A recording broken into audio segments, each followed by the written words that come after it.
નમસ્કાર, આપ જોઈ રહ્યા છો ABL 24 ન્યૂઝ।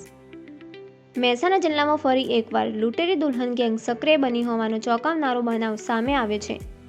વડનગર વિસ્તારમાં બનેલી આ ઘટના સમાજને ચેતવનારી છે, જેમાં લગ્નના બહાને એક નિર્દોષ વ્યક્તિને લાખો રૂપિયાની છેતરપિંડીનો ભોગ બનવું પડ્યું છે। રાજસ્થાનના પાલી જિલ્લાના બજરંગનગરમાં રહેતા 46 વર્ષીય કલ્યાણસિંહ રાજપૂતને આરોપીઓ દ્વારા લગ્નની લાલચ આપવામાં આવી હતી।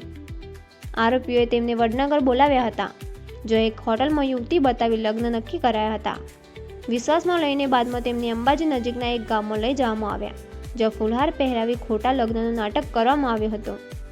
લગ્નની આ ઢોંગભરી વિધિ બાદ આરોપીઓએ કલ્યાણસિંહ પાસેથી અલગ અલગ રીતે રોકડ અને ઓનલાઈન મળીને આશરે 1.50 લાખથી વધુ રકમ વસૂલ કરી હતી, પરંતુ છેતરપિંડી અહીં અટકતી નથી।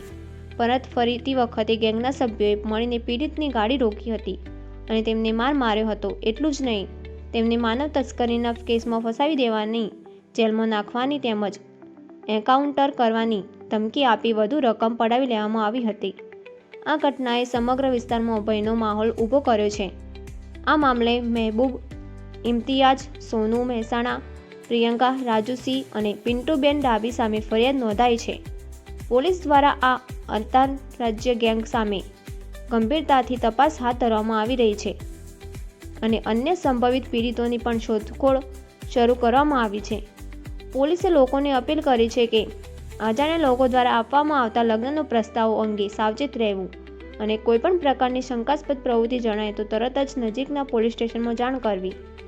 આ ઘટના ફરી એકવાર સાબિત કરે છે કે લૂંટેરી દુલ્હન ગેંગો હવે વધુ સુવ્યવસ્થિત અને ખતરનાક બની રહ્યા છે અને સમાજને વધુ જાગૃત રહેવાની જરૂર છે।